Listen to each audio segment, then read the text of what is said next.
Things I do that people consider weird at my age. I'm 34. I've been single for 15 years. Whoever it is that said you're gonna find the one when you're not looking, when you least expect it, is a goddamn liar. I mean, I've had situationships, but since I've stopped that, like, I've not been on a date in 6 years, I have aged backwards. And that is on not waiting on someone's dusty, crusty son to text you back. I live at home with my mum, so I'm actually back in the same bedroom I've had since I was 12. I mean, these walls have seen groovy chick bedding. I never learnt to drive, and I don't have any plans to. Passenger princess for life. I don't like alcohol. I get drunk off 2 sips of wine. After that point, I cannot be held responsible for my actions. I don't have a friendship group. Maturing is realising your mum is actually your built-in best friend. What I wish I knew about aging at 29 instead of 45. Stop stressing about looking young. Looking young is not the goal. Having enough energy to create a beautiful life is the goal. Healthy longevity of your mind, body, and skin is the goal. This doesn't mean that you don't take care of yourself, but doing it to look young, not the goal. Your skin and your muscles. Those are the areas to concentrate on now. Your skin protects everything that's inside of you, and your muscles protect your bones, help with energy and immunity. Aging is essentially when your cells can't divide anymore, and they either die or become inflammation triggers for healthy cells around them. This happens with your skin cells, but also your internal organs. This is why in your mid to late 30s, you'll have a harder time dealing with things that cause inflammation, like sun, late nights, pizza, and alcohol. You hated sunscreen and didn't get consistent with it until you were 41. That was stupid. Your skin is your first defense against external inflammation triggers. And having healthy skin all over your body will influence your overall health. Taking care of your skin, building muscles, eating healthy, and all of that stuff is not to look young. I mean, on some days it might be. But honestly, it's so you have the energy and health to build a beautiful life. Aging is cool.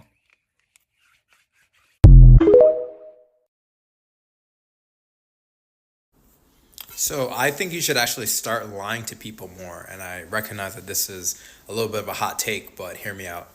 So I think that a lot of people use the information that you share with them just to hold conversations with other people, right? Like they will share information that you might share, in confidence, secretly to certain people.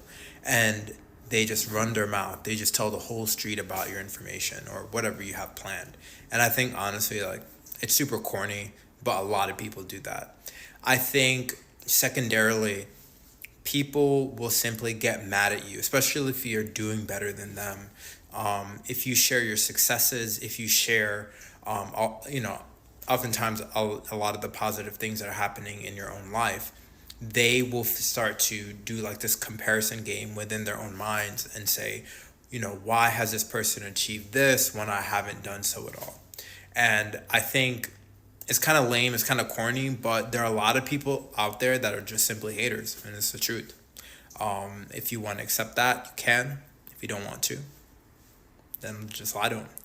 And then I think finally, some people just can't handle the truth. And I think we saw that a lot actually during this presidential election. I think that no matter how you vote or how you sort of came up with your own decision, I think at the very least, you should feel empowered to have your own opinion.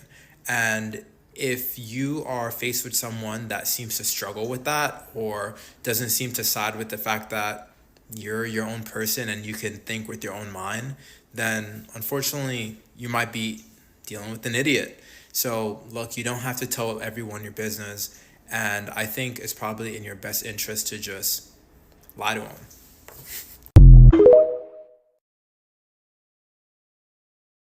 I've been spending time around a lot of high value, overachieving people recently, and here's something that I noticed.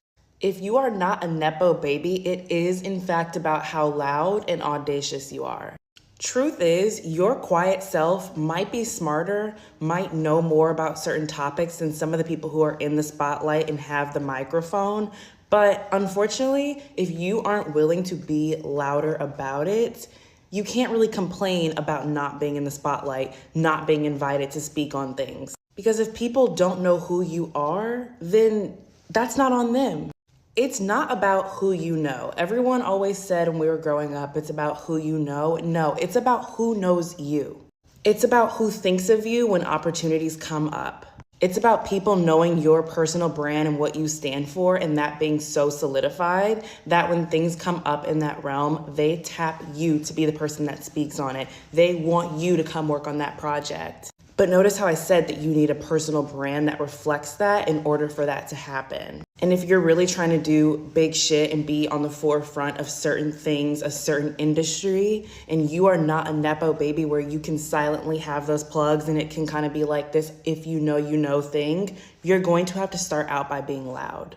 That doesn't always mean that you're the loudest person on social media and that you need to be making TikToks and posting on Instagram all the time, but it could also mean that you utilize LinkedIn in a very specific way and you're always posting about certain projects you're working on. It could also mean that, you do a lot of outreach when it comes to LinkedIn or cold emailing or cold calling people and letting them know about you, what you're good at, even if you want to stay that more quiet person, you don't want to be a spokesperson, but you want people to know who you are and what you stand for, then you can do those messages and send those messages in private. But if you're not willing to start working on your personal brand that is very recognized from an external point of view, you cannot complain when you are not being tapped and chosen to be at the forefront of certain things, even if you are smarter and know more and more experienced than the people who are. And a lot of us are not willing to start working on that personal brand because we're so afraid of how we're going to be perceived and things being cringy or people making fun of us for doing that. But the people who you want to attract, who are also high value and you want to work with, you want to know you, are never going to judge you for that. The only people who are going to judge you for trying to create your personal brand and make yourself recognizable are people who are not on your level, jealous of you, and are also too scared to go and start working on the things that they want in life. So I just saw a video and a girl said, if you post on TikTok every single day for 1 year, you'll never have to worry about money again. Let me be living proof that that is true. Today, I went to a nail salon in Thailand and got my toes painted, my hands painted, and had a head spa, and I got paid to do that. I would have to work my arse off in England to get paid that amount, and instead of doing actual work, I just got pampered. I got pampered. So if this isn't your sign to start posting on TikTok, I literally don't know what it is. I've not had to worry about money in so long. Coming from the girl who would dream about travel, I could never afford it. All I wanted to do was travel and I could never afford it. And now I literally travel for a living. Traveling is my job. Going to all these cool places is my job. Make that make sense. And if you'd have told me that 3 years ago that I would be getting paid to get my toenails painted, I would say you are tripping. So post a TikTok, do the thing. I believe in you. Good luck.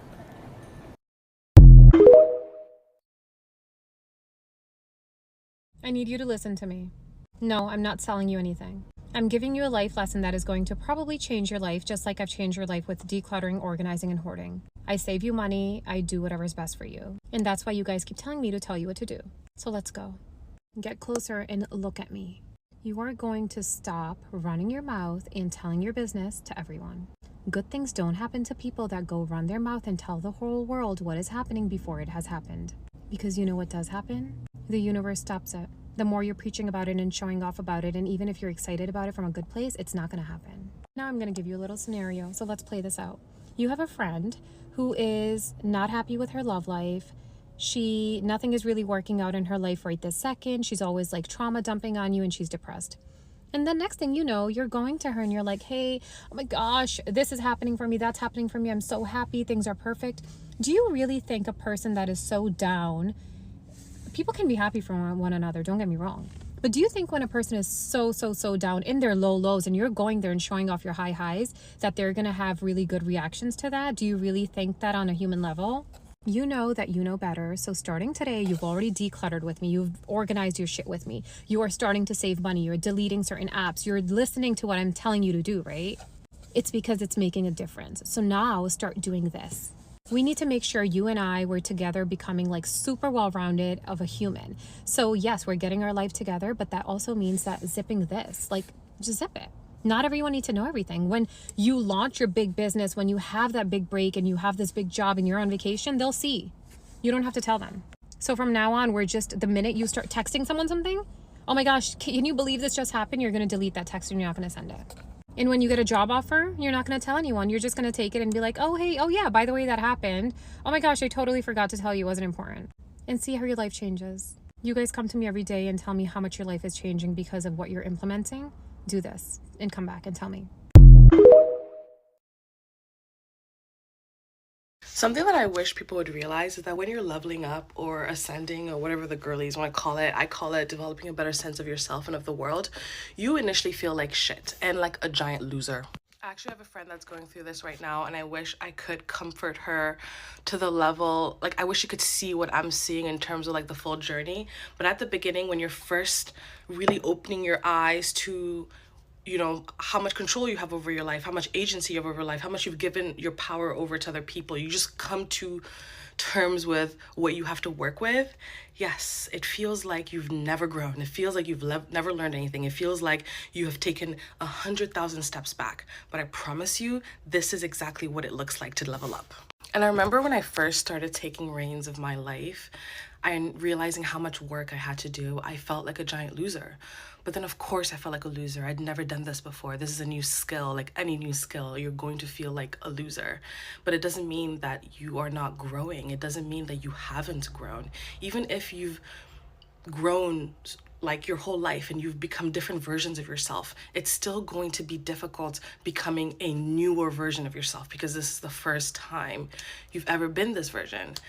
And I always liken it to myself and to others like Plato's allegory of the cave. Being forced out of the cave, or you pulling yourself out of the cave from the shadows into reality, is a painful process. Nobody wants to do this. Nobody wants to see themselves and the world for what it really is. We all find so much comfort in our own illusions, but to be brave enough to say, no, I want to face reality and I want to make tangible changes in my life. That is so brave. And initially, yes, you're gonna feel like a loser because it hurts. It hurts feeling the sun on your skin for the first time. It sucks having to open your eyes and have this blinding light. But one day you're gonna look around, it's not gonna hurt as much anymore, and you're gonna see the beauty of facing reality for what it really is. But at first, yeah, you feel like a loser.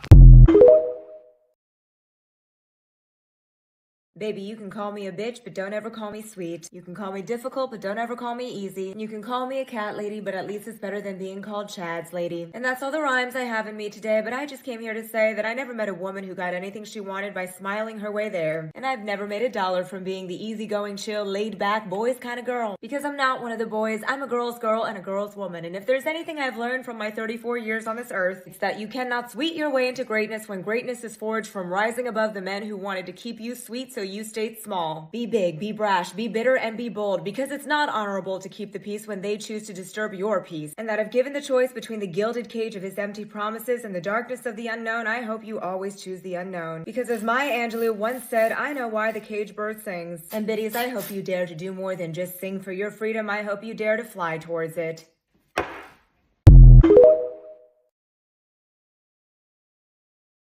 If you're in a relationship, short term, long term, I want you to take the time to answer these questions. Ready? Let's go. 1. Do you want to be loved like this for the rest of your life? 2. Are you staying for who they are now or their potential? 3. Is this the person you'd want to parent your kids? 4. Do they bring out the best in you or the worst in you? And lastly, which is my personal favorite, if you became more like your partner every day, would you be proud of the person you've become? Well, if your answers were all yes, then good for you. If they weren't, then...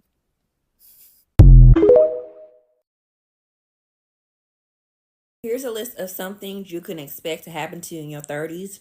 For some people, they happen in their 20s. But if they haven't happened, welcome to your 30s. Elderly family members just passing away. And it's always your favorites, too. It's never the family members you hate. It's always that favorite aunt, uncle, big cousin, somebody just that's you love, just gone. Friendships ending. Those 10, 15, 20-year friendships that you had, just gone. They dissolve. And just y'all outgrew each other. The stuff you used to tolerate, you don't tolerate no more. And just people just grow apart. Career changes. You realize you can't do this job for another 30 years. You can't even do it for another year, let alone 30. So that's when you start thinking, oh, I gotta pivot. Your parents becoming the child and you becoming a parent. You start getting phone calls like, I got an email, text saying, it's a scam. Well, I don't know because it said got my info. It's a scam. Don't click nothing. But all this is payback for you calling your parents at their job to ask them if you could have an ice cream sandwich 30 years ago.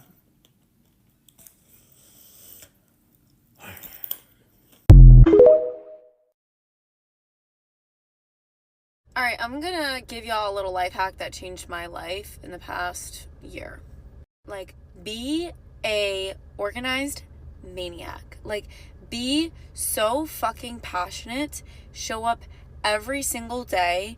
Have a plan. Be a little bit delusional. Be organized. Be specific. And live your life every single day with every single action aligning to the person that you want to be, and be a fucking maniac about it, okay? I promise you, these limitations that you create in your head are limitations. They are like self-taught. The world, truly, anything is possible with energy, a plan, passion, and consistency, okay? If that is anything I've learned from the past year, that is it. But you need to visualize who you are first, who you want to be, and then every single action there on out needs to align with that goal. And you need to be a fucking maniac about it, okay? So the next time you're dragging your ass to the gym, have a mental check with yourself and be like, bitch, get your fucking shit together for the next hour and be a monster. The next time you are nervous to go to work to ask for a raise, take a minute, take a second, step into your power, take a deep breath, and remind yourself your worth. Because the universe did not put that idea in your head of who you are and who you are supposed to be by accident. That was on purpose. Believe that and act every single day in that purpose, okay? All right, have a good night. There is only 4 ways to get rich, kid. 4, that's it. 1, inherit it. That ain't happening for you. 2, steal it. You do not have, my friend, the patience, the power, or quite honestly, the intellect to steal anything of substance and keep it so. 3, work really, really fucking hard. You learn, you fail, learn more, fail more. And don't let anyone outwork you. What is a big mistake you've made that you learned a valuable lesson from? My first marriage. We were not matched at all. He had a mental health diagnosis that he descended into, and I had to save my children. So I got out. I would have to agree. My first marriage, it was a problem from the beginning. You know, they have that axiom, when you're young, you're dumb, and it really fits the bill. So how do you know if someone's the right person for you or the wrong person? Your partner is not the one that's trying to push the work onto you. They're trying to take more of the work for themselves. So if there's something that has to be done, they're always going to be there to help you, or they're going to try to do it before you even get to it. I'll give you one more, though. He's never said no to me in 25 years. That's a very good trait. No, it's true. He's never said no. What do you mean by that? Because he doesn't seem like the type of guy that's just going to say yes to everything and be like a yes man. No, he's not a yes man, but he's never said no to me in 25 years. If I say I want to go out for dinner, all right, give me a minute, I'll put my shoes on. Do you mind if we go tomorrow? Okay, not a problem, but we're easy going together. I am the first one to tell you to marry for money and not love. However, let me tell you something about the New York City housewives. Not one housewife have I met that before they stayed home to raise kids did not have a professional career. We're talking nurses, we're talking physicians, we're talking attorneys, we're talking, engineers, top schools. Every time we go to a mom's dinner, I am in awe at the education and careers that these women had before they decided to stay home and raise kids, including myself. I was not a Cinderella story. When I met my sugar daddy, I was living in a 2-bedroom on Central Park West. I had already traveled around the world. I owned my apartment in Miami. I had my stuff going on. I wasn't a cocktail waitress. A side note, when I was a cocktail waitress married to an older man many, many years ago, he did not treat me with the same respect that I received when I was a successful adult. Nor would an ambitious, successful, on his way to being successful, average rich man that was looking for a healthy relationship have dated me if I were some yoga instructor that lived with 6 roommates in a walk-up flex. I keep telling you girls, these men do not want liabilities. And if you just want to do your Botox and wear mini dresses and don't really have a career, they know what you're looking for. In order to level up the type of man you want to date or marry, you have to level yourself up first, okay? Leveling yourself up will also level your standards up. You are working hard, making your own money, looking great, living in your own place, so you're obviously not going to allow a man in your life that doesn't have the same, if not higher standards. When I met my sugar daddy, he was very successful. I was successful, not as successful as him, but I was successful. And I wasn't going to date somebody under me. I wasn't, because I was already accustomed to giving myself a certain lifestyle. When I met him, he had his company and he was average rich, very successful. And we had a really nice life and a nice time, and he took me on vacations, but nowhere that I couldn't have taken myself. And I don't come from money, so I had to figure that all out on my own. The next question is, did I marry him for the love or the money? I need you to follow and stay tuned, because there's a part 2. I do not recommend marriage and motherhood to any single childless woman at this point in time, and I say that as a happily married mother of 2 children. It is not safe for women in this country, nay, this world, to be in relationships with men and to have children. There are politicians who are actively trying to kill women by taking away their access to medically necessary care. They are letting women die on their watch, and they don't care. Then they want to take away no-fault divorce. They want to keep you in your unhappy, unsafe marriages, forcing you to have more babies while they simultaneously take away more rights. They don't have a workforce that is set up to benefit you. They don't have paid leave that is set up to benefit you. Every system is actively working against women and mothers in this country. It is not beneficial for them. It is not safe for them. Women are dying because they are unable to receive medically necessary care, because we have people in charge who don't know what they're talking about,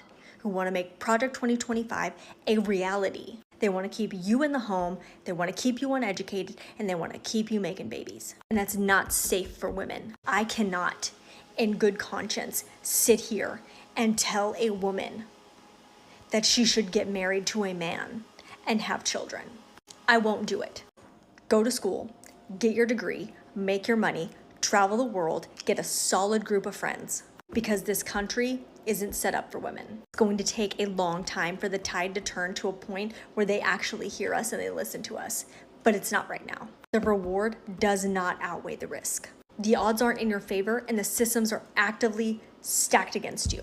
Most married women are not happily married. Most married women are trapped. Most married women would not recommend it either. Most married women are just too afraid to outright say that. I'm not. Okay, so I'm going to talk about what I've learned about happiness and how it's connected to discipline. How a lot of people, especially men, basically don't have a frontal lobe, or a functioning one, because the assumption that, oh, your frontal lobe is developed at 25, therefore anyone over 25 should be mature. And especially for young women that are being approached by men in their 30s, assuming that a man in his 30s wants to be serious is like the most naive thing you could possibly think. We've all been there, but more and more I feel that men in their 30s are the least serious, okay? If you catch a man before his 30s and you're in a long-term relationship, usually the man will mature at a faster rate than a man that stays single between his late 20s and early 30s, because the men that stay single, if they develop their career more, then they have more resources and therefore more dating options available to them. It is unlikely that they will settle down in their early 30s. You need to catch them in their late 30s, early 40s, because they're also at like a physical peak in their late 20s, early 30s. Anyway, past the age of 25, I think it is very difficult to sustain a life of happiness and joy just off vibes, okay? Some people, when they're younger, have a naturally higher like base level for happiness, and usually they have like a very cheerful, easygoing demeanor, but nobody makes it out alive. Like, being a human being and just living in society, you're going to experience trauma whether you like it or not, and eventually you will have to confront unaddressed traumas or parts of yourself that you've repressed or ignored, for better or worse, and like, you know, quarter life crisis, Saturn return, whatever. So I think having discipline, learning how to delay gratification, learning how to do something that might be difficult in the moment and requires your effort, but is for some long-term benefit, rather than just chasing short-term benefit, just thinking that, oh, because this feels good and because this is easy, I should just keep doing it. And then there's some like harmful consequence on you or the people around you later down the line. Learning to avoid that is really important. And discipline might be having like a mindful morning or evening routine, managing your time on social media, managing alcohol consumption, drug consumption, smoking, learning to regulate your emotions through meditation, mindfulness practices, thought dumping, journaling. These are examples of things that have helped me a lot, like participating in physical activity, like just finding an activity that you enjoy doing. And especially for women, not just because you want to lose weight, or for men because you want to get ripped, like just do something you enjoy and you have fun doing. That will directly and indirectly contribute to your joy. Doing it consistently and having discipline around it, prioritizing that activity, will also help you to build self-trust and integrity with yourself. You say you're going to do something and you commit to it and you remain as consistent to it as possible. That builds self-trust and self-esteem. Seeing yourself improve at a certain skill, especially one that you're not monetizing, also teaches you discipline and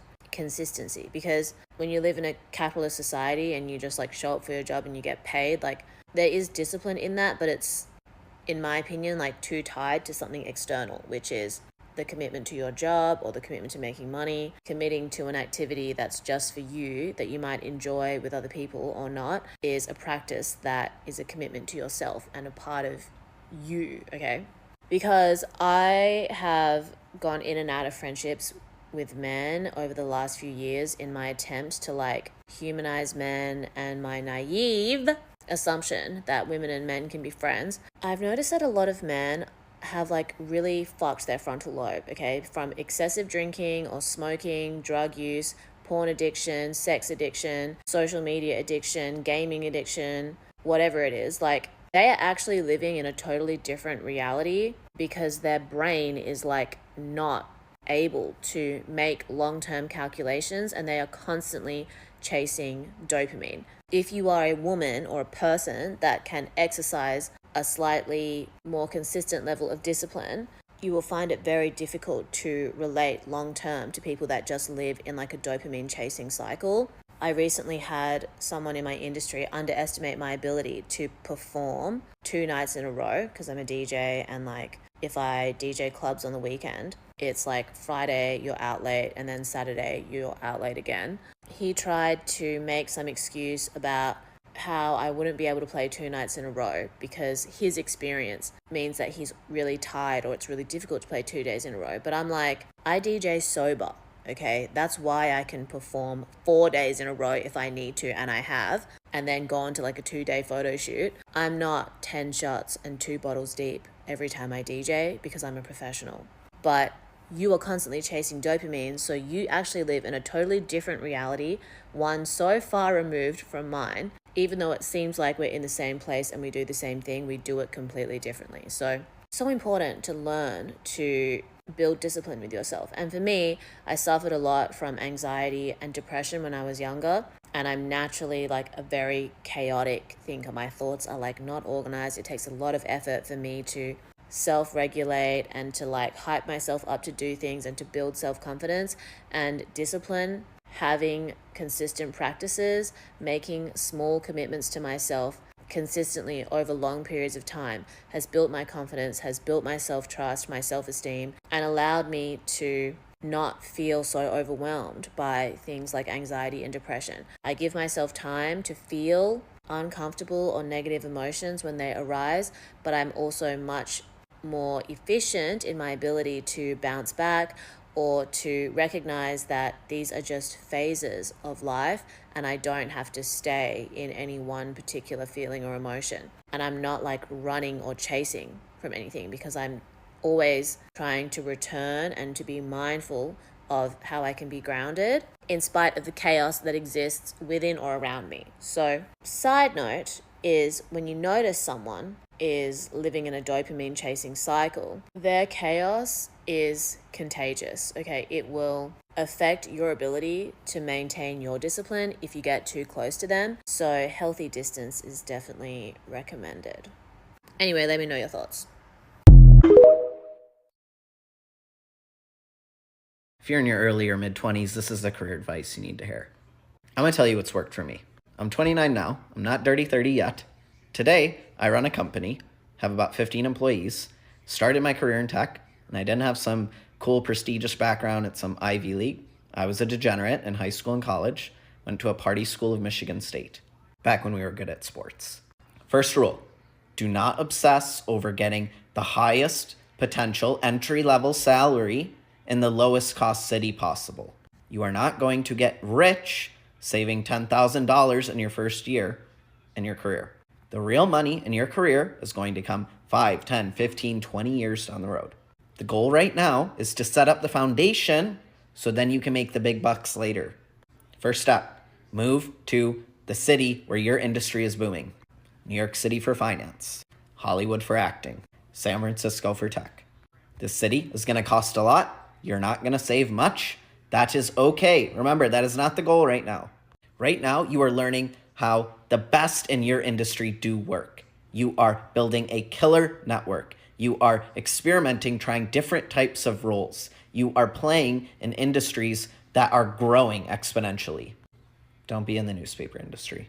The reason this is important is because the scorecard, the scoreboard, when you are young in your career, is not your savings account. It is how quickly you are learning. It is the quality of opportunities that are being offered to you, and it's the level of network you are building. In your career, your income is not going to look like this. It's going to look like this. If you don't have a ton of experience and you want to do this, try tech sales. You don't need prior experience to get in these roles. You can get a job, entry level, paying in the range of 70 to 110K. Perform well in a year or two, you can start making 120 to 180K. Continue to perform well, in another year or two, you can bump into the 200 and 350 range. Then once you've set this foundation of skills, opportunities, network, then you can go remote, especially in tech. You don't have to be a genius to do this. This is what myself and thousands of people who move to these tech hubs do every single year. We wanted to be in tech, but we didn't want to learn how to code. If you want help doing that, we can make it happen for you in under 60 days. I can guarantee if you listen to what I'm about to tell you and you implement it, you will have a much better upcoming week. Don't believe me? Go look in all of the comments of my videos. So let's go. This is some of the external work that I need you to do. Instead of looking at more Black Friday shopping and whatnot, this is what needs to be done immediately. You need to get your annual exam done.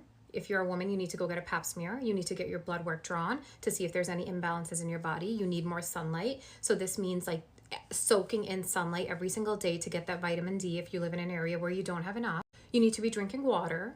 A lot of us are working remotely or we're at the office and we're like, oh, we don't want to keep going to the bathroom. You're not drinking enough water. Humans can only survive 3 to 7 days without water. So it is essential for life. You know how we talk about what you need versus what you want? I don't care if you want water, you need water. So start drinking more. So many times we have a headache and blah blah is happening, and it's because we're dehydrated. I need you to start looking at your screen time. We don't look at it because we don't want to be held accountable. It all comes down to that. This is a reality check. Look at your screen time. Where are you spending your time? Who are you spending your time with? Who is your inner circle? Who are you giving your time to? Your time is currency. I need you to value your time. If you are on the phone gossiping with people and wasting your time and out and about doing nothing, you have no value for your time. You need to really own that. And then what you consume, you also start becoming. So what does your For You page look like? If it looks like this, what you're watching right now, then clearly you're on the right path. Because I'm telling you how to save money. I'm not selling you anything. There's no course I'm selling you. There's no product I'm selling you. I'm not telling you to swipe up. I'm not telling you to run, don't walk. I'm giving you all of this for free. For myself, it took 33 years to learn it. So I would soak every bit in. Because guess what? If you even imply one thing I said today, you will be feeling a lot better. As usual, before we end, let me tell you things you don't need in your life. You don't need toxic friends. You don't need a new lip combo. If you have a winter jacket or a winter coat, you don't need more. You don't need more layered jewelry. The fake jewelry tarnishes. It goes bad. Why are you doing that? Get one, but get good. Invest in quality over quantity. You don't need more blazers. You also don't need judgments from other people. If you didn't ask for their advice, you don't need to take it. If someone is treating you inappropriately or saying things you don't like, you can tell them like, no, I don't feel comfortable. This feels weird. This feels strange. Please stop. You need to be confident this week. If you've been thinking about posting a TikTok, this is the time to do it. Nobody cares. Like, no one is sending your videos to each other, and even if they are, who gives a shit? Post your content. You will be getting paid before you know it. If you are someone who has been wanting to post on TikTok or social media and you're not doing it, you're only doing disservice to yourself. Nobody cares what someone else thinks. We're going into 2025. Wake up. Like, this actually makes me mad. Because why do you guys care about what others think? Who are they? Who are they in your life? What type of role do you play? Because I guarantee you, your mom, your dad, your sister, your brother, your husband, your kids are not making fun of you. So who else matters? Like, really? Okay, bye. If you want to glow the fuck up, you listen to me and watch this video because I'm literally one of the looks maxins. And this is not even the best transformation photos I have. I glowed up in every single perspective you can think of. My skin, my hair, my weight, my face, everything. Today I'm going to tell you my biggest tip from every category. This was my hair before. I have naturally very wavy and low density hair. I spent so much money and it took me so long to transform my hair from that to this. The easiest way to improve your hair texture is using coconut oil. Soak your hair in coconut oil and leave it on for at least 3 hours before you wash your hair every time. Coconut oil is one of the few substances that can actually penetrate your hair and repair your hair. It literally makes a huge difference and it improves your hair slowly. I've also had so many skin issues before: rosacea, pimples, discoloration. I transformed my skin by using a weekly routine with a mixture of actives and repairing ingredients. This is my current skincare routine table. You guys can take a screenshot if you want. I've made plenty of videos on my weight loss, but I think one thing to motivate you guys is that your face will completely change after you lose weight, especially if you have a lot of face fat like me. My eyes got bigger, my nose became pointy and became smaller, and my face shape changed completely. I did get some cosmetic enhancement, no plastic surgeries though, which were all documented and shared on my Xiaohongshu because I've been active on Xiaohongshu since this photo. This was the before and after of my chin filler, this was the before and after of my lip filler, and this was my Botox. Botox honestly didn't do anything for me. They do enhance my looks for sure, but if you don't compare them side by side, you can't see the difference. They don't make that much a difference just by themselves. Just cosmetic enhancement alone will not give you this effect. Follow me for past straight.